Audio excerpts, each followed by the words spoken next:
سب بولیے رضی اللہ تعالی۔ عمر فاروق رضی اللہ تعالیٰ عنہ کا مبارک زمانہ ہے۔ حضرت عمر نے فوج بھیجی ایران کے حکمران کے ساتھ جہاد کرنے۔ ایران کے بادشاہ نے 2 عیسائی جاسوس بھیجے، کہنے لگا ذرا پتہ تو کرو مسلمانوں کا رات کا طریقہ کیا ہے، میں صف بندی کراتا ہوں۔ وہ ساری رات صف بندی کراتا رہا، 2 جاسوس آئے مسلمانوں کی معلومات کرنے۔ معلومات کر کے جب واپس گئے تو حضرت عمر فاروق رضی اللہ تعالیٰ عنہ کے سپاہیوں کو دیکھا، غور سے پلٹے تو بادشاہ کہنے لگا کیا حال دیکھ کے آئے ہو؟ کہنے لگا سارے مسلح پہ بیٹھے ہوئے ہیں، جتنے گھنٹے ہم وہاں رہے ہیں مجاہدین مسلح پہ رہے ہیں، یوں لگتا ہے جیسے ان کا دنیا داری سے کوئی تعلق۔ اور کہنے لگے بادشاہ کوئی ایسی طاقت ہے جس کو وہ بلا رہے تھے، کوئی ایسی قوت ہے جس کو وہ پکار رہے تھے، ہمیں بھی وہاں کھڑے ہو کے محسوس ہوتا تھا کہ ہاں کوئی ہے جو آ جائے گا ان کی مدد کے لیے، کوئی ہے جو پہنچے گا ان کی مدد کرے گا۔ ایران کا بادشاہ کہنے لگا مجھے سمجھ آ گئی ہے، وہ جسم کی طاقت سے ہی نہیں لڑتے، وہ کوئی غیبی طاقت ہے جس سے وہ لڑتے ہیں۔ بھائی وہ غیبی طاقت بھی تو ہمارے پاس ہم نے ناراض کر لیا نا، وہ بھی تو نہیں نا، مسجد کا رخ بھی تو کوئی نہیں۔ اور میں نے پچھلے جمعے بھی کہا تھا، پھر کہتا ہوں، وہن ہو گیا امت کو۔ نبی پاک نے فرمایا امت کو وہ کیا ہے، دنیا سے محبت ہو گئی ہے، موت سے کراہت ہو گئی، وہن ہے۔ صحابہ کرام کو موت سے بڑا پیار تھا، موت سے بڑی محبت کر، ہماری طرح نہیں، وہ کہتے تھے مریں گے تو منو مٹی، تو وہاں ٹھیک ہے عذاب قبر حق ہے، لیکن میں کہا کرتا ہوں سالوں کے بعد جو پردیس سے ماں کے پاس آئے، ماں اسے عذاب نہیں دیتی، اس کا ماتھا چوما کرتی ہے۔ اور بھائی جو رب کریم کی بارگاہ میں جائے گا تیرا کیا خیال ہے، گل سڑ جائے گا؟ مدینے والے حبیب نے فرمایا قبر المومن روضۃ من ریاض الجنہ، فرمایا میرا مومن جب قبر میں جاتا ہے تو اللہ جنت کے سارے دروازے کھول دیتا ہے، وہ تو اللہ کی رحمت میں پہنچتا ہے۔ کون کہتا ہے مومن مر گئے، وہ تو قید سے چھوٹے اپنے گھر گئے۔ کون کہتا ہے قبر میں عذاب ہے تو صرف عذاب ہی ہے، ہاں مجرم کو سزا ملے گی، لیکن مومن ہمیشہ جہنم میں، وہ بالآخر جنت میں جائے گا، بالآخر جنت میں جائے گا۔ اور کسی درویش نے بات کی، وہ کر کے چلے گئے، بر کمال ہی کر گئے، کہنے لگے دوزخ میں میں تو کیا، میرا سایہ نہ جائے گا، کیونکہ رسول پاک سے دیکھا نہ جائے گا۔ نبی پاک سید عالم علیہ السلام کے غلام تو دیکھو نا، ساری زندگی عمر فاروق بخاری پڑھو تو صحیح، ساری زندگی عمر ہر نماز کے بعد کہتے تھے اللہم ارزقنا شہادت فی سبیلک، اللہ بسترے پہ موت نہ دینا، موت مجھے شہادت کی دینا۔ حضرت سیدنا مولا علی شیر خدا کرم اللہ تعالیٰ وجہ الکریم ساری زندگی کہتے رہے اللہ علی نے میدان میں عمر گزاری ہے، اسے شہادت کی موت عطا فرما۔ او بھائی یہ تو شہادتیں مانگنے والے۔ حضرت امام حسین میدان کربلا میں کھڑے تھے، شمر کہنے لگا حسین تیری چاروں جانب موت ہے، تو آپ فرمانے لگے تجھے ابھی ہمارا پتہ ہی نہیں، موت سے تو ہمارا پیار چلتا ہے، اور فرمایا یہ شہادت تو ہمارا پیچھا کرتی ہے، پہنچ جاتی ہے جہاں ہم ہوتے ہیں، موت سے ڈرا رہا ہے۔ مسلمان کا مرنے کو دل نہیں کرتا، ورنہ وہ اتنی بڑی کوٹھی میں کون رہے گا؟ مرنے کو دل اس لیے نہیں کرتا کہ وہ جو 6 کروڑ 10 کروڑ ڈالر لوٹ کے رکھے مر گئے تو کھائے گا کون؟ وہ فقیر فاقہ مست تھے، ان کا گھر ہی کوئی نہیں تھا، ان کے بینک بیلنس ہی کوئی نہیں تھے، وہ کہتے تھے گھر ہمارا ہے وہ جو ہمارے رب نے تیار کیا ہوا ہے، ہمارا بینک بیلنس ہے وہ جو ہمیں جنت میں جا کے ملے گا، ان کا تو یہ کھاتا ہی کوئی نہیں تھا، اس لیے وہ شہادت کی۔ حضرت عمر بن جموع رضی اللہ تعالیٰ عنہ میدان احد میں 4 بیٹے لے کے آئے، کتنے بیٹے؟ بول کے بتائے، 4 بیٹے لے کے عمر بن جموع آئے، اور خود ایک ٹانگ سے لنگڑے سے آپی ہیں، ٹانگ چھوٹی ہے، حضور کے سامنے کھڑے ہوئے کہا محبوبہ میرے 4 ہی تھے، میں 4 لے آیا ہوں، قبول کر لے۔ تو حضور نے فرمایا تو کیوں تلوار اوڑے آیا ہے، یہ تو نے کیوں گلے میں اسلحہ ڈالا ہوا ہے؟ کہا یا رسول اللہ میں نے بھی تو جانا ہے نا۔ تو حضور نے فرمایا 4 بیٹے جو ہیں۔ تو حضرت عمر بن جموع نے بات کی، صحابہ کہتے ہیں ہم لبوں سے مسکرا رہے تھے، آنکھوں سے رو رہے تھے، کیا عجیب انداز ہے۔ حضور نے فرمایا عمر 4 بیٹے جو آ گئے تو رہنے دے۔ حضرت عمر رو پڑے، کہنے لگے محبوبہ کیا لنگڑے جنت میں نہیں جائیں گے؟ کیا حضور میں لنگڑا ہوں تو میرے لیے جنت کوئی نہیں؟ میرے حبیب پاک سید عالم صلی اللہ علیہ وسلم نے فرمایا عمر تو ضرور جنت میں جائے گا۔ کہا محبوبہ پھر بچے بعد میں جائیں گے، میں پہلے میدان میں جاؤں گا۔ ایک بی بی 4 بیٹے لے کے آئی احد میں، کہا محبوبہ کل کمائی تھی میں لے آئی ہوں، میرے پاس کوئی اور شے ہوتی تو میں بچا کے نہ رکھتی، بیٹے دے کے نا حاضری لگوا کے تو واپس دروازے پہ لے گئی۔ تو حضرت سیدنا عبداللہ ابن عمر فرماتے ہیں بی بی بول رہی تھی تو میرا جذبہ جہاد بڑھ رہا تھا، اپنے بیٹوں کو کہنے لگی میں تمہیں حضور کے پاس چھوڑ کے جا رہی ہوں، جب تم میدان میں گرو گے تو میں تمہیں دیکھنے آؤں گی، دیکھنا تمہاری پشت پہ کوئی زخم نظر نہ آئے، جتنے تیر کھانے ہوئے سینے پہ کھانا، جتنے تلواروں کے نیزوں کے زخم برداشت کرنے ہوئے یہاں کھانا، پشت پہ زخم نظر نہ آئے۔ حضرت عبداللہ ابن عمر فرماتے ہو بی بی کی گفتگو میرا جذبہ جہاد بڑھا رہی تھی۔ ایک بی بی 3 سال کا 4 سال کا بیٹا لیے رو رہی ہے، احد کا دن ہے، سہیلیاں پوچھتی ہیں تو کیوں روتی ہے؟ وہ کہتی ہے دیکھو میرا خاوند بھی بدر میں شہید ہو گیا، بھائی اور باپ بھی، دل کرتا ہے کوئی جوان بیٹا ہوتا تو آج مصطفیٰ کے ساتھ اسے ہی بھیج دیتی، کوئی جوان میرے پاس ہے ہی 3 سال کا تو کیا کروں، 3-4 سال کا بچہ کیا کرے گا؟ پتہ نہیں کیا دلیل آئی، اچانک اٹھی، بیٹے کو سینے سے لگایا، کپڑا ڈالا، مسجد نبوی پہنچ گئی۔ حضرت بلال کہتے ہیں مجھے ملی، کہنے لگی بلال مجھے پتہ ہے حضور تیاری کرا رہے ہیں جنگ کی، پر 2 منٹ اگر میری ملاقات ہو جائے۔ بلال حبشی کہنے لگے حضور ہم ایک بی بی ضد کر رہی ہے۔ حضور باہر آئے، کہنے لگی حضور میں فلاں کی بیٹی، فلاں کی بہن، فلاں کی بیوہ ہوں، میں نے بدر میں 3 شہید دیے ہیں، اب میرے پاس یہ 3 سال کا لال ہی بچا ہے، بڑا فخر ہے میرا، لوگ مجھے شہید کی بیوہ، شہید کی بیٹی، شہید کی بہن کرتے، دل کرتا ہے شہید کی اماں بھی کہیں جاؤں تو میرا بیٹا لے لیں۔ سیدنا بلال کہتے ہیں حضور مسکرائے، کہنے لگے یہ 3 سال کا نونہال کیا کرے گا؟ کہتے ہیں اماں کا عجیب جذبہ ہے۔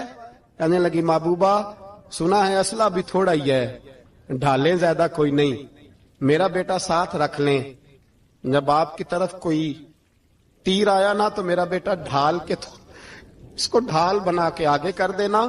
محبوبہ ڈھال تو بن ہی سکتا ہے نا۔ حضرت بلال فرماتے ہیں مصطفیٰ کریم نے فرمایا جا میں نے قبول کیا، قیامت کے دن بیٹا گھر لے جا، جب تیرا نام پکارا جائے گا تو شہید کی اماں کہہ کے ہی پکارا جائے گا، جا تو گھر لے جا۔ کہتے ہیں چلتے چلتے ایک غریبنی اور آ گئی، اتنی سی اٹی بان کی، اتنی سی، بلال حضور سے ملاقات ہو جائے گی۔ نبی پاک آ گئے، کہا محبوبہ یہ غلبہ اسلام میں میرا بھی حصہ ڈال لے۔ حضور نے فرمایا یہ کیا ہے؟ کہنے لگی حضور خامد فوت ہو گیا، اولاد اللہ نے بے نیازی سے دی نہیں، سویرے چرخہ کاٹ کے رزق حلال کھاتی ہوں، میرے پاس نا یہ اتنا سا بان ہے، ایک گھوڑے کی لگام بن جائے گی، محبوبہ حصہ تو ڈال جائے گا نا دین کے لیے، میری قبولیت ہو جائے گی۔ میرے حبیب نے ہاتھ اٹھائے اور دعا مانگی، کہے اللہ جتنا تو میدان کے مجاہدوں کو اجر عطا فرمائے اتنا اس غریبنی کو بھی عطا فرمانا۔ حضرت عمر فاروق رضی اللہ تعالیٰ عنہ رات کا وقت چہرے پہ نقاب ڈال کے گلی میں گھوم رہے تھے، میں بھی گلی میں نکلتا ہوں، آپ بھی نکلتے ہیں، لیکن مقصود یہ ہے کہ ذرا پتہ کریں باہر کی ہوا کیسی ہے، مقصود یہ ہے کہ پتہ کریں کہ آج برگر کس دکان کا اچھا ہے، معلومات کریں کہ محلے کی سیاست کس رخ جا رہی ہے، وہ بھی نکلتے تھے، لیکن مقصود یہ نہیں تھا، مقصد سمجھ گئے تھے نا، وہ اس لیے نکلتے تھے کہ پتہ کروں کوئی دکھی تو نہیں، کوئی تکلیف میں تو نہیں، کوئی آزمائش میں تو نہیں۔ دیکھیں نا کام وہی ہے، میں بھی کرتا ہوں، آپ بھی کرتے ہیں، ساری دنیا کرتی، لیکن وہ ایکم احسن عملا، کردار کس کا ستھرا ہے، ذہن کس کا اونچا ہے، ذوق کس کا بڑا ہے۔ زندگی وہ بھی بتا گئے، ہم بھی گزار رہے ہیں، لیکن وہی کمزور باتیں اور وہی روایتی گفتگو اور وہی لب و لہجہ اور وہی دنیا داری کے مخصوص سی ہماری گفتگو، فلاں کیا کر رہا ہے، کہاں پہنچ گیا، اگر پیسے کسی نے نہیں کمائے تو کہاں نکھٹو ہے تب نہیں کمائے، اور اگر زیادہ کما لیا تو کہنے لگے 1 نمبر طریقے سے تو نہیں کمائے جا سکتے، یہ کوئی غلط رستہ اختیار گفتگو ہے، بس نشستن گفتن برخاستن۔ تو اعلیٰ کام، اعلیٰ کردار ان لوگوں، حضرت عمر گزر رہے تھے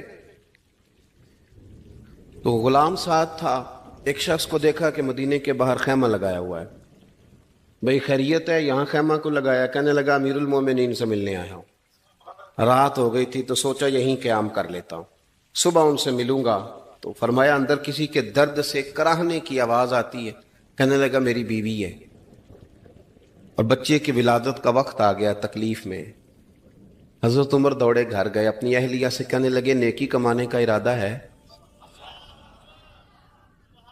اس نے کہا ہے۔ مقصد سمجھ گئے تھے نا وہ لوگ، بالکل ہے۔ فرمایا جو ضرورت کی چیزیں ولادت کے وقت ہوتی ہیں لے لے، کچھ گھی لے لیا، کچھ چنے لے لیے، کچھ ضرورت کی چیزیں لے لی، خاتون کو ساتھ لیا۔ یہ خاتون اول کی بات کر رہا ہوں میں خاتون اول کی بات کر رہا ہوں۔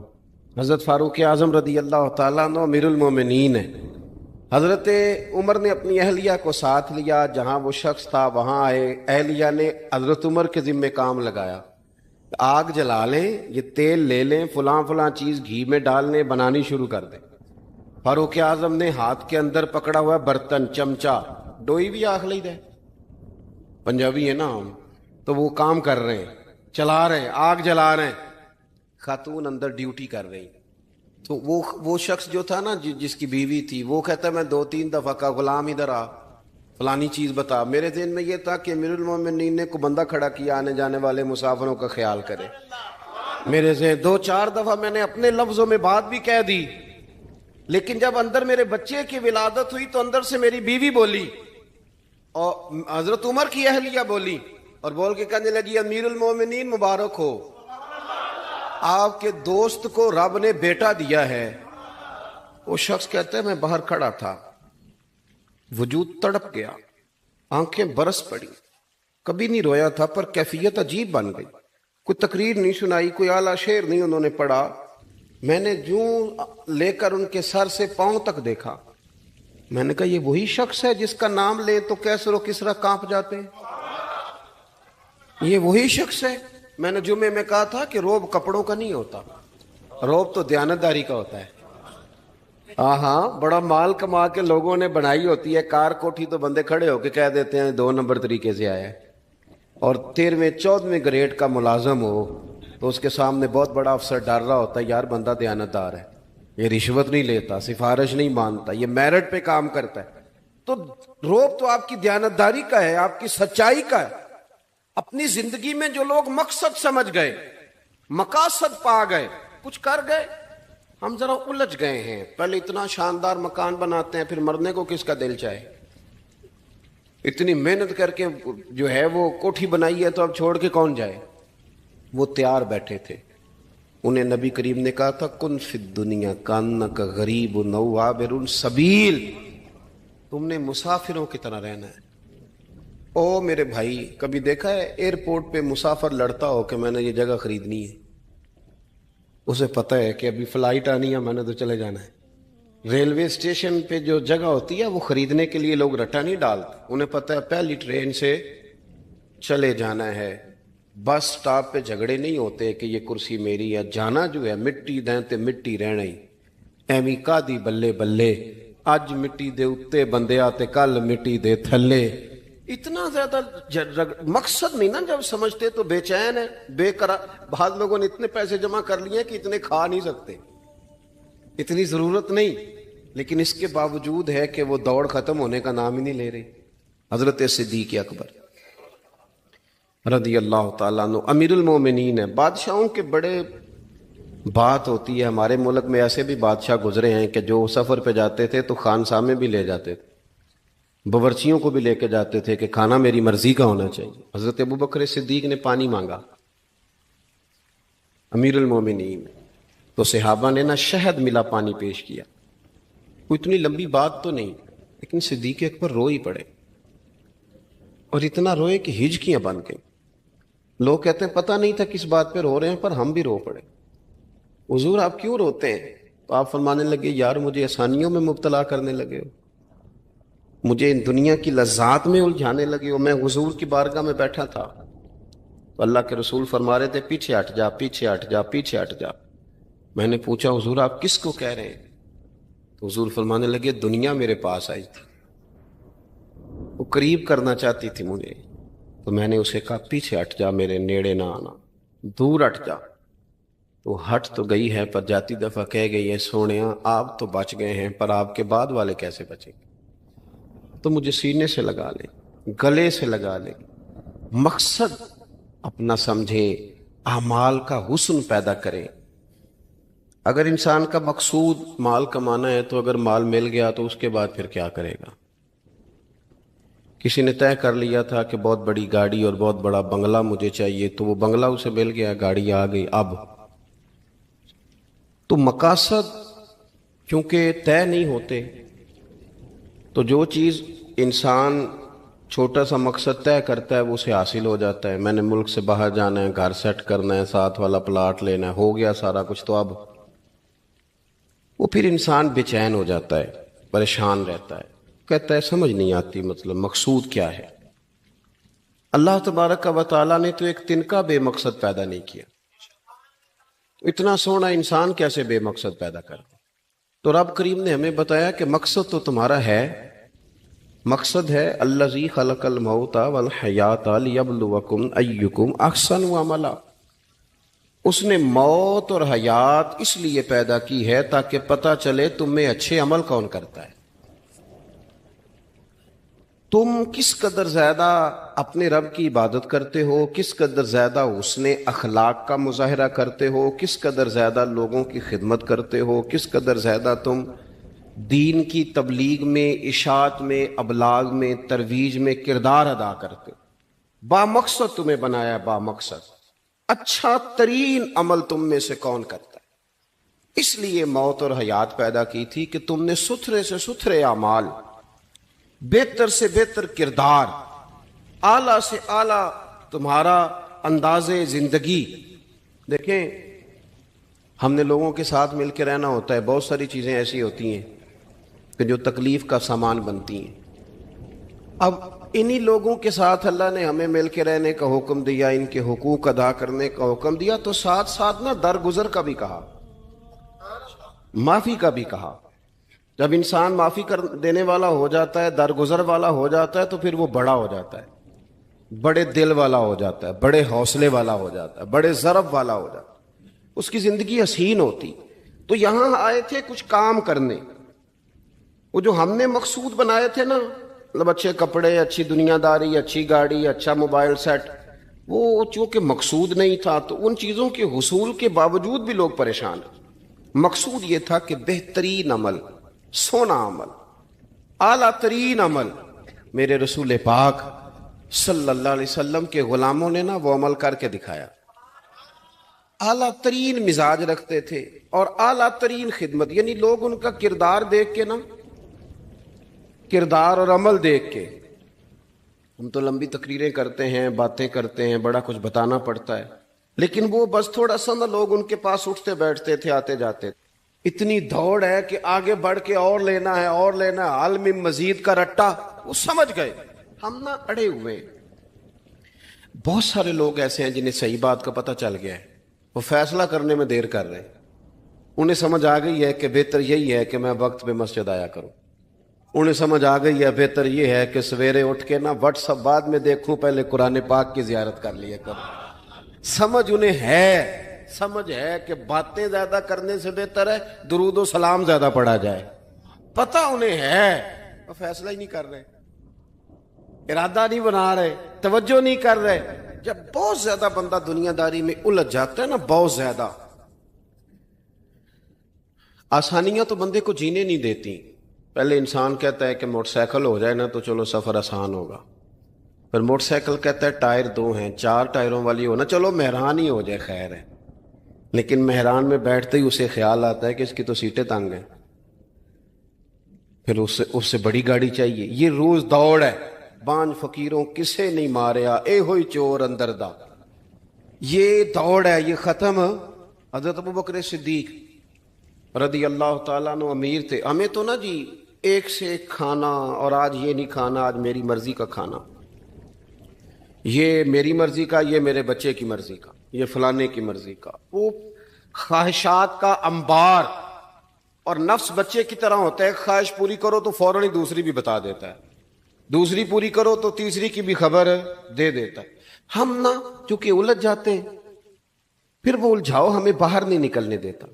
اگر تھوڑا تھوڑا کر کے، میرا مطلب یہ ہے کہ زندہ رہنے کے لیے روٹی کھانی ہے نا، مثلا روٹی کا لطف کتنی دیر ہوتا ہے، جتنی دیر منہ میں چباتے ہیں، اس کے بعد ختم۔ تو کپڑا تو پہننا تھا بدن چھپانے کے لیے، اس میں وہ کدھر سے آ گئی ساری کہانیاں جو آج بن گئی. اور اتنے میں نے عجیب و غریب نظام دیکھا ہے کہ نوجوان ہے، اچھا بھلا سیاںا آدمی، کپڑے اس نے تازے سلوائے ہیں اور 99 لوگوں نے کہا ہے صحیح لگ رہا ہے، تو صرف ایک نے کہا نہیں ٹھیک لگ رہا. وہ پریشان ہو جاتا ہے، کہتے بھی اس کا کچھ کروں. کیوں؟ اس لیے کہ یہی سارا مقصود سمجھ لیا ہے، کپڑے پہننا، اسی میں الجھ جانا. میں اکثر دوستوں سے کہتا ہوں، میں خود کسی دوسرے کی بات نہیں کرتا، بہت زیادہ عمر نہیں میری، میں خود جایا کرتا تھا. شادی کوئی آ گئی تو 2-3 دن پہلے ابا جی کہتے تھے پرانے جوتے کچھ گنڈوا لا، کچھ پالش کرا لا، توڑے میں ڈال کے جانا موچی کے پاس، اس نے کچھ سیٹ کر دینے. اب کہاں رہ گیا جی یہ کام؟ چھٹی نہیں ہو گئی. اب کون سا ایسا سلسلہ ہے؟ وہ جو کہیں سے کپڑا تھوڑا پھٹ جاتا تھا نا، تو اماں اس کو اس طرح پیوند کراتی تھی کہ ڈیزائن بھی بن جاتا تھا اور کام بھی چل جاتا. کدھر گیا وہ دور؟ لیکن تکلیف دیکھ لیں آج پہلے سے زیادہ ہے، لڑائی پہلے سے زیادہ ہے، آزمائش پہلے سے زیادہ ہے. کیوں؟ جتنی بھی خواہشات آپ بڑھاتے جائیں گے نا، مقصد فوت ہوتا جائے گا. جتنی بھی مقصود سفر کرنا ہے، گاڑی دکھانا تو مقصود نہیں نا، لیکن ہمیں وہ والی گاڑی چاہیے کہ لوگ ایک دفعہ انگلی منہ میں ڈالیں کہ وہ اس گاڑی پہ بیٹھا ہوا ہے. ہم مقصد سے پیچھے ہٹیں گے جب پھر تکلیف میں آئیں گے، پھر آزمائش. زندگی میں ہم نے جو چیزیں مینج کی ہیں وہ ساری دوسروں کے لیے، ہمارے لیے کوئی شے بھی نہیں.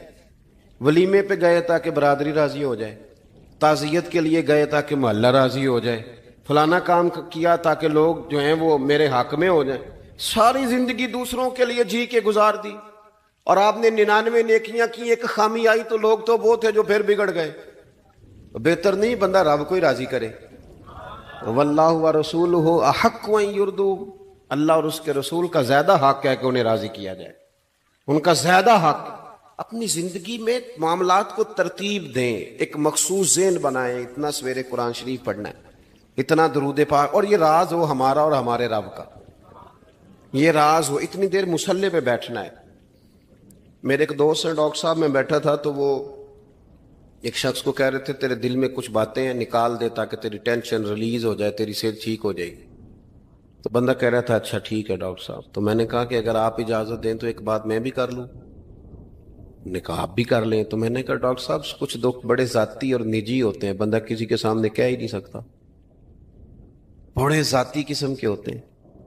وہ آپ کسی کے سامنے جتنا مرضی کوئی قریبی ہو، وہ بندے کی اپنی اندر کی کچھ ایسی تکلیفیں ہوتی ہیں اندر کی. آزم گنڈاں دے وچ گنڈاں دس کیڑی کھولا، بڑے مسئلے ہوتے ہیں، آپ کیسے بیان کر سکتے ہیں؟ سوال ہی نہیں پیدا ہوتا. تو کہنے لگا پیر صاحب حال تو ہوگا نا. میں نے کہا بالکل ہے. ہمیں ہمارے دین نے دعا سکھائی ہے، جو کسی سے نہیں کہہ سکتے وہ اپنے رب سے کہہ دو. اللہ کے حضور عرض کر دو، کشکول طلب دراز کر کے کہہ دو مالک یہاں پریشان ہوں. وہ بڑا کریم ہے، عطا بھی کرے گا اور پردہ پوشی بھی فرمائے گا. اپنے اللہ کے ساتھ اپنا تعلق مضبوط کریں. اپنی زندگی میں حسن اعمال کا پیدا کریں، اعمال کا، کہانیوں کا نہیں، باتوں کا نہیں، تصویروں کا نہیں، نئی سے نئی پکچر کا نہیں، اعمال کا.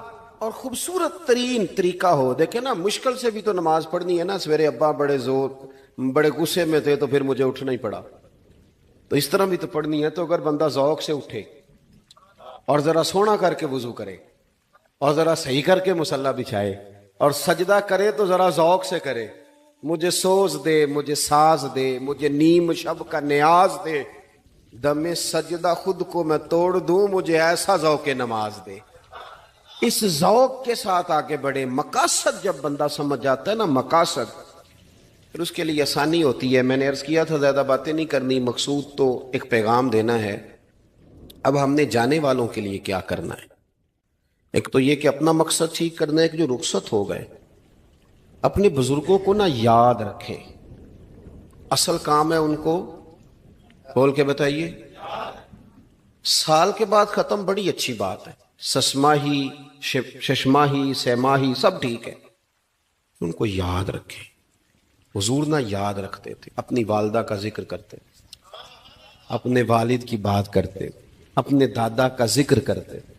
اپنے جانے سیدہ خدیجہ الکبریٰ رضی اللہ تعالیٰ عنہ وصال کر گئیں تو حضرت عائشہ کہتی ہیں حضور اکثر گھر میں ان کا ذکر کرتے. اپنے بزرگوں کو یاد رکھیں، ان کا ذکر کریں. ان کو نا والد کے لیے نا والد ہونا شرط ہے، پی ایچ ڈی ہونا شرط نہیں. والد کے لیے والد ہونا شرط ہے، مفتی ہونا شرط. والد ان پڑھ بھی ہو تو بچے کو سمجھانے کا سلیقہ سے اللہ اسے عطا کاری دیتا ہے.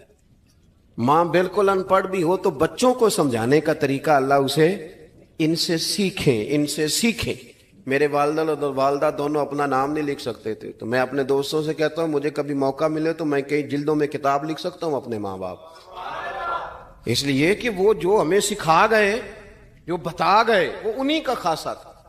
تو اپنے ایک تو جانے والوں کو یاد رکھیں، دوسرا ان کے لیے دعا کریں تو درد سے کریں، سونی کر کے کریں، صحیح کر کے کریں، اکیلے بیٹھ کے کریں. دعا کا سب سے زیادہ تعلق آپ کے دل کی آواز کے ساتھ ہوتا ہے. اور جس طرز میں حضور نے ہمیں حدیث سکھائی ہے نا، اس رنگ میں کبھی آپ حدیث کو سیکھیں، سمجھے نا. حضور فرماتے ہیں جس طرح دریا میں ڈوبنے والا سہارا تلاش کرتا، دریا میں اسے کتنی کو جلدی ہوتی ہے، غوطے لگ رہے ہوتے ہیں. وہ اس طرح کا نہیں ہوتا کہ میں عصر کی نماز کے بعد پھر آؤں گا تجھے نکالنے، اس طرح تو نہیں نہ ہوتا. دریا میں ڈوبنے والا جس طرح کشتی سہارا تلاش کرتا ہے، حضور فرماتے ہیں اس طرح قبر میں جانے والا دعاؤں کا انتظار کرتا ہے. آپ نے دیر کر دی دعا مانگنے میں، ختم دلانے میں دیر کر دی. کت صبح و شام ہمہ وقت دعا. ابھی آپ آیتیں سن رہے تھے سورہ ابراہیم کی، اللہ نے نماز میں رکھ دی ربنا اغفر لی ولی وللمؤمنین یوم یقوم الحساب. ایک تو نے یاد رکھیں، خوب دعا کریں، اور دوسرا کوشش کریں کہ وہ جو نیکیاں کرتے تھے وہ نیکیاں بھی جاری رہیں. جن لوگوں سے ان کا اچھا تعلق تھا وہ تعلق بھی قائم رہے. یہ بھی کوشش کریں کہ ان کے لیے صدقات و خیرات کریں، اور قیمتی صدقہ دیں. قیمتی، میں بات ختم کرنے لگا ہوں، بس قیمتی صدقہ دیں.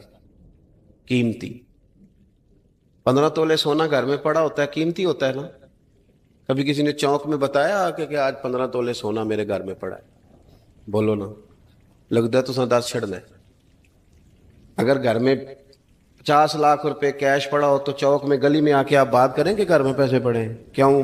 کہ وہ قیمتی ہیں، کوئی لے نہ لے. تو یہ جو 5000 مسجد دیکھ کے سارے محلے کو بتاتے ہو یہ بھی صدقہ تھا، یہ بڑا قیمتی چیز تھی. یہ بتانے والا نہیں تھا، یہ تو نیکی تو قیمتی تھی. قیمتی چیز جو ہوتی ہے وہ تو چھپائی جاتی ہے کہ بتائی جاتی ہے. یہ جو بیٹیاں ہیں نا اسلام کی، مائیں بہنیں، یہ قیمتی ہیں. اس لیے اسلام انہیں کہتا ہے تم گلیوں اور چوکوں میں آنے والی نہیں، قیمتی چیزیں گھر کے اندر رہا کرتی ہیں. تم قیمتی چیزیں ہو، تمہارا وجود قیمتی ہے. تم کبھی ماں ہو، کبھی بیٹی ہو، کبھی بہن ہو، کبھی بیوی ہو، قیمتی ہو. اس لیے تمہیں اسلام کہتا ہے کہ گھر کے اندر رہو گی تو تمہاری قیمت رہے گی. کچھ چیزیں ایسی ہیں جو چوکوں میں گلیوں میں پھیل جائے تو ان کی قیمت نہیں رہتی. اس لیے تمہیں کہا جاتا ہے کہ گھر میں رہو. یہ جو تمہیں چوکوں میں لاتے ہیں یہ تمہیں بے وقت کرنا چاہتے ہیں، بے قیمت کرنا چاہتے ہیں.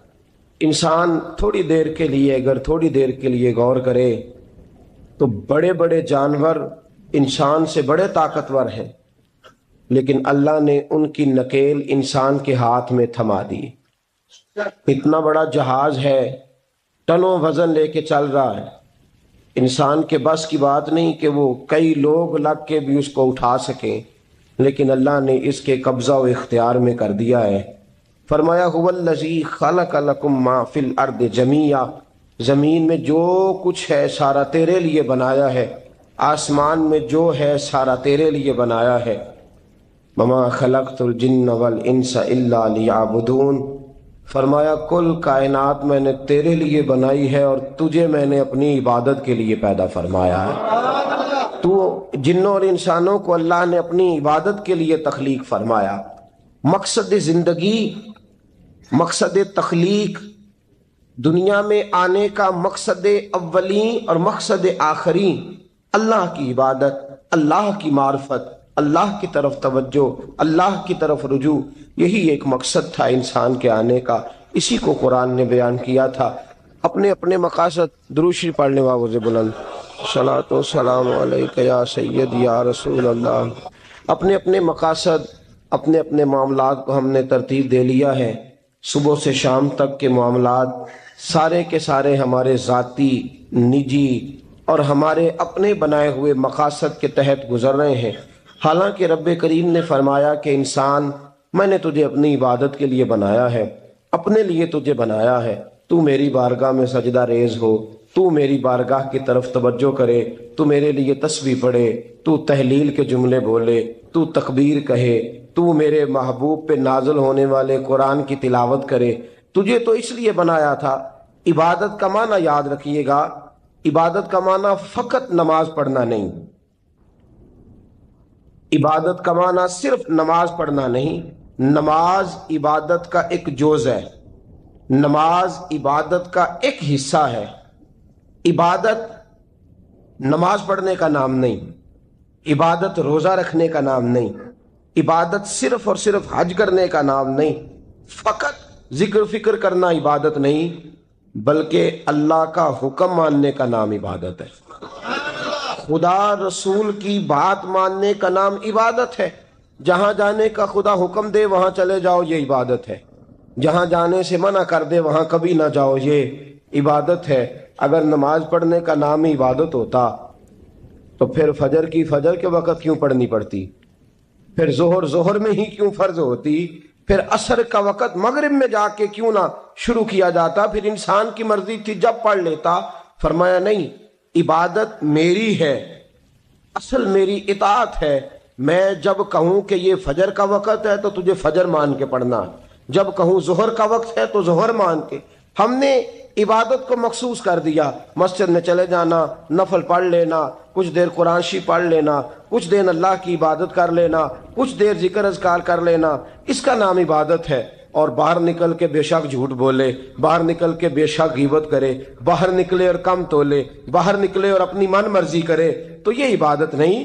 اس لیے کہ ہم اس خدا کے ماننے والے ہیں جو صرف مسجد میں نہیں ہوتا، بلکہ جلوہ تیری ذات کا کو بکو ہے، میں جدھر دیکھتا ہوں ادھر تو ہی تو ہے۔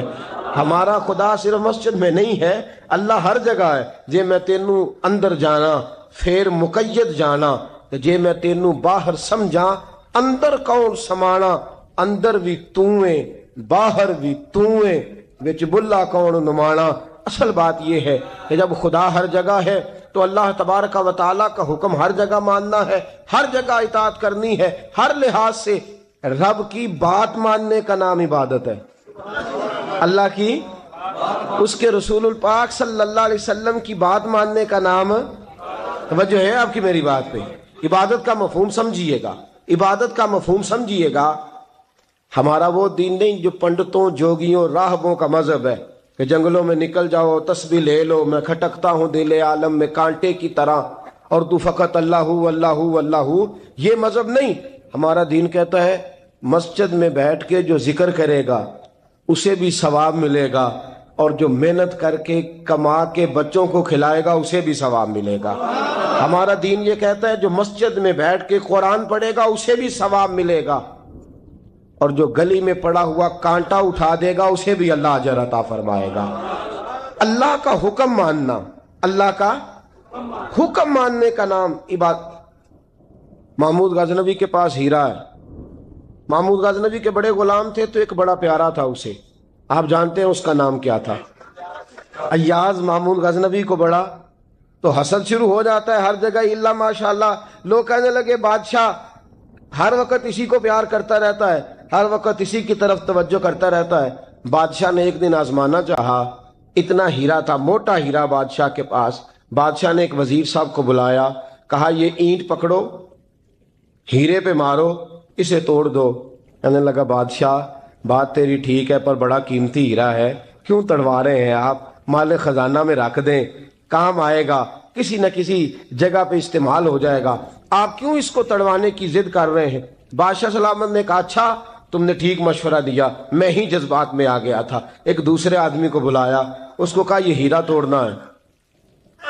اس نے کہا بادشاہ مجھے لگتا ہے پوری دنیا میں اتنا موٹا ہیرا تیرے پاس ہے، کسی اور کے پاس نہیں ہوگا۔ یہ توڑنے کی چیز نہیں، تجوری میں سنبھالنے کی چیز ہے، اسے سنبھال کے رکھ۔ تیسرے کو بلایا، چوتھے کو بلایا، جس کو بھی بلاتا رہا وہ بادشاہ کو سمجھاتا رہا، جس کو بلایا بادشاہ کو سمجھایا۔ ایاز کی باری آئی، کہا ایاز ادھر آ۔ توجہ ہے آپ کی؟ ایاز ادھر آ، یہ ہیرا تو توڑ دے۔ اس نے اینٹ پکڑی، زور سے ماری، ہیرا توڑ دیا۔ بادشاہ کہنے لگا بڑا بیوقوف ہے بھائی تو، یہ سارے میرے خیر خواہ تھے، مجھے سمجھاتے رہے اور تو نے خیال ہی نہیں کیا، میں بیوقوف تھا تو بھی ساتھ ہو گیا، توڑ ہی دیا۔ کہنے لگا بادشاہ غلطی ہو گئی، مجھ سے غلطی ہو گئی، مجھے نہیں توڑنا چاہیے۔ اس نے کہا اچھا چل چھوڑ، ایک بات بتا، تیرے سامنے جو سب مجھے مشورے دے رہے تھے تو نے کیوں نہیں دیا؟ میں نے تجھے کہا توڑ دے، کیا لفظ ایاز نے کہے، کمال کر دی۔ کہنے لگا بادشاہ میرے دل میں خیال آیا ہیرا ٹوٹتا ہے تو ٹوٹ جائے، میرے بادشاہ کا حکم نہیں ٹوٹنا چاہیے، یہ ٹوٹتا ہے تو ٹوٹ جائے، یہ کرچی کرچی ہوتا ہے تو ہو جائے، خزانہ خالی ہوتا ہے تو ہو جائے، لیکن میرے مالک کا حکم نہیں ٹوٹنا چاہیے۔ بادشاہ میں ہر چیز توڑ دوں گا پر میں تیرا حکم نہیں توڑ سکتا۔ بس دوستو یہی عبادت ہے، بلا مثال و بلا تشبیہ بات سمجھیے گا۔ جس نے خدا کا حکم توڑ دیا اس نے عبادت نہیں کی، اور جس نے خدا کا حکم اچھا آؤ نماز کے لیے، دکان کا وقت ہے، گاہک بھی زیادہ آ گئے ہیں، رش پڑ گیا ہے، اب تھوڑا وقت مشکل ہو جائے گا، ذرا تھوڑی دیر میں پڑھ لوں گا۔ ہیرا ٹوٹتا ہے تو ٹوٹ جائے، گاہک آنے کا سلسلہ ٹوٹتا ہے تو ٹوٹ جائے، روزی آنے کا سلسلہ ٹوٹتا ہے تو ٹوٹ جائے، مسلمانوں خدا کا حکم نہیں ٹوٹنا چاہیے، رسول اللہ کا فرمان نہیں ٹوٹنا چاہیے۔ میرے رسول پاک صلی اللہ تعالی علیہ وسلم کا اقبال نے کیا کہا؟ کہنے لگا اے طائر لاہوتی، اس رزق سے موت اچھی جس رزق سے آتی ہو پرواز میں کوتاہی۔ کہا خدا کا حکم نہ توڑ بیٹھنا، اور عبادت بھی جس کو اللہ کہہ دے وہ عبادت ہے۔ ایک بندہ زوال کے وقت نماز پڑھنے کھڑا ہو جائے تو ہو جائے گی، کیوں؟ نماز نہیں پڑھ رہا۔ اچھا میں آپ کو روایت سناتا ہوں، شیر خدا مولا کائنات حضرت علی المرتضی رضی اللہ تعالیٰ عنہ فرماتے رسول پاک صلی اللہ علیہ وسلم نے ہمیں منع فرمایا جب عید الفطر کا دن ہو یا عید الاضحیٰ کا دن ہو تو تم نے کیا کرنا ہے؟ فجر کی نماز پڑھنی ہے، اس کے بعد اشراق چاشت نہیں پڑھنی، فجر سے لے کر عید کی نماز تک درمیان میں کوئی نماز نہ پڑھنا۔ جب عید کی نماز ہو چکے پھر تمہیں اجازت ہے جتنے مرضی نفل پڑھو، لیکن فجر سے لے کر عید تک تم کوئی اور نماز نفل درمیان میں نہ پڑھنا۔ حضرت علی المرتضی شیر خدا کا زمانہ ہے، عید کا اعلان ہو گیا، عیدگاہ میں لوگ کٹھے ہو رہے ہیں، ایک شخص دوڑا دوڑا آیا، اس نے آ کے نماز کی نیت باندھ لی۔ توجہ ہے آپ کی؟ میں نے کہا عبادت ہے خدا کا حکم ماننے کا نام۔ حضرت علی رضی اللہ تعالیٰ عنہ نے نماز کے بعد اس شخص کو بلایا، فرمایا ادھر آ، تجھے نہیں پتا کہ جب تک عید کی نماز نہیں ہوتی کوئی اور نفل نہیں پڑھیں گے؟ کہنے لگا جی میں نے نماز ہی پڑھی ہے، کوئی جرم کیا ہے؟ نماز پڑھی ہے نا، میں نے سجدہ کیا ہے، کوئی جرم ہے؟ حضرت علی نے تلوار نکال لی، فرمایا جو مصطفیٰ کی سنت توڑ کے نفل بھی پڑھے گا میں اس کا بھی سر قلم کر دوں گا، جو رسول پاک کے حکم کے خلاف عبادت بھی کرے گا اس کو بھی قتل کر دیا جائے گا۔ توبہ کر۔ یاد رکھیے گا عبادت خدا رسول کی بات ماننے کا نام ہے۔ آپ سویرے 8 بجے اٹھ کے کھڑے ہو جائیں کہ میں نے تو فجر پڑھنی ہے، فجر کا وقت 8 بجے نہیں ہوتا، وہ گزر گئی 4 بجے، 4:15 بجے ہو چکا۔ ایک شخص شام 7 بجے کھڑا ہو جائے کہے جی میں تو ظہر کی نماز 7 بجے پڑھا کروں گا، یہ کیسے ممکن ہے؟ اس کا وقت تو 2 بجے کے راؤنڈ اباؤٹ ہے، تجھے اسی وقت ادا کرنی۔ یاد رکھیے گا عزیز ساتھیو، عبادت اللہ کا حکم ماننے کا نام ہے، لیکن عبادت کی بہت بڑی جو ایک رکن ہے، عبادت کا بہت بڑا جو ایک جز ہے وہ نماز پڑھنا ہے، بہت بڑا جز۔ حضرت محمد بن ابی بکر حضرت صدیق اکبر کے صاحبزادے رضی اللہ تعالیٰ عنہ کیا فرماتے ہیں مسلمانوں بڑے نصیبوں والے ہو، بڑے نصیبوں والے ہو، تمہیں تو اللہ کی بارگاہ میں جانے کے لیے اجازت ہی نہیں لینی پڑتی، اللہ نے تمہارے لیے دروازہ ہی کھول دیا ہے۔ جب دل کیا، وضو کیا، نماز کی نیت باندھی، اللہ کے دروازے کھل گئے، اور بغیر کسی ترجمان کے تم نے اپنے رب سے بات کرنی شروع کر دی۔ عبادت ایسی نعمت ہے، اللہ کی بارگاہ میں کھڑے ہونا، سجدہ کرنا اتنی بڑی فضیلت کی بات ہے۔ یہ حدیث میرا خیال ہے آپ کو کبھی بھولنی نہیں چاہیے۔ سید عالم نور مجسم شفیع معظم صلی اللہ علیہ وسلم نے فرمایا بتاؤ اگر کوئی کسی کے گھر مہمان جائے تو میزبان اس کے ساتھ کیا سلوک کرے گا؟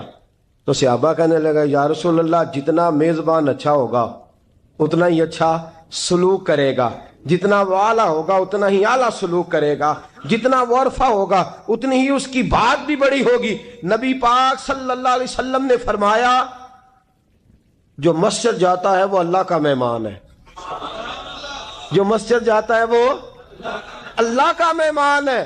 فرمایا میزبان کے ذمے ہے کہ مہمان کے اوپر رحمت کرے، کرم کرے۔ فرمایا جب تو مسجد جاتا ہے تو خدا بھی رحمتوں کے دروازے کھول دیتا ہے، اللہ تیرے لیے فضل کے دروازے کھول دیتا ہے۔ نبی پاک صلی اللہ تعالی علیہ وسلم نے فرمایا جب تو اپنے گھر سے مسجد جانے کے لیے ابھی نکلتا ہے، ابھی تو گیا نہیں، ابھی تو نکلا ہے، فرمایا تو نے سیدھا پیر اٹھایا ہے تو تیرا ایک درجہ بلند ہو گیا ہے، تو نے الٹا قدم اٹھایا ہے تو تیرا ایک گناہ معاف ہو گیا ہے، پھر تو نے سیدھا قدم اٹھایا ہے تو تیرا ایک درجہ بلند ہو گیا۔ اپنی اپنی طبیعت ہے نا۔ حضور نے حدیث سنائی، حضرت سیدنا اسید بن حضیر رضی اللہ تعالیٰ عنہ دیہاتی آدمی تھے، مسجد نبوی سے دور گھر تھا، مسجد آنے جانے کے لیے گدھا رکھا ہوا تھا، گدھے پہ بیٹھ کے مسجد آتے تھے، نماز پڑھ کے اسی پہ بیٹھ کے لوٹ جاتے تھے۔ جس دن حضور نے فرمایا نا ایک قدم پہ ایک گناہ معاف ہوتا ہے، ایک قدم پہ ایک نیکی ملتی ہے، گدھا گھاری چھوڑا ہے۔ صحابہ کہنے لگے یار دور کا تیرا سفر ہے، تم آرام سے گدھے پہ آ جا۔ کہنے لگے کیوں؟ میں کیوں گدھے پہ آؤں؟ میں تو روز پیدل آؤں گا، تم سب کے تھوڑے تھوڑے گناہ معاف ہوں گے، تھوڑے تھوڑے درجے بلند ہوں گے۔ میں نے چونکہ دور سے آنا ہے، اللہ میرے زیادہ گناہ معاف فرمائے گا، میرے زیادہ درجے بلند فرمائے گا، میرے اوپر زیادہ کرم نوازی فرمائے گا۔ جو مسجد کی طرف چل کے آیا ایک ایک قدم پر اللہ اس کے درجے بلند کرے گا، ایک ایک قدم پہ اللہ اس کے گناہ معاف کرے گا۔ اللہم صلی علی سیدنا و مولانا محمد، اللہم صلی علی سیدنا و مولانا محمد۔ اللہ کے شیر ہے در کرار پر درود، اللہ کے شیر ہے در کرار پر درود، اللہ کے شیر ہے در کرار پر درود۔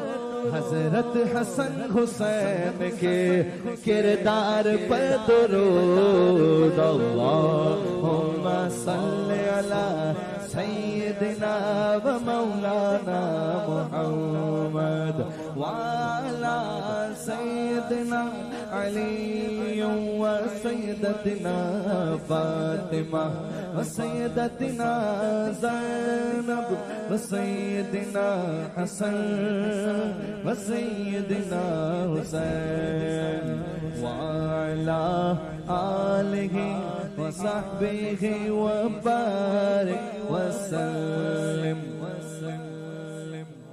زینب کی بارگاہ میں، زینب کی بارگاہ میں، زینب کی بارگاہ میں، زینب کی بارگاہ میں سلام نیاز ہے، زینب کی بارگاہ میں سلام نیاز ہے، جو مرتضیٰ کی لاڈلی زہرا کا ناز ہے۔ اللہم صلی علی سیدنا و مولانا محمد وعلی سیدنا علی و سیدتنا فاطمہ و سیدتنا زینب و سیدنا حسن و سیدنا حسین۔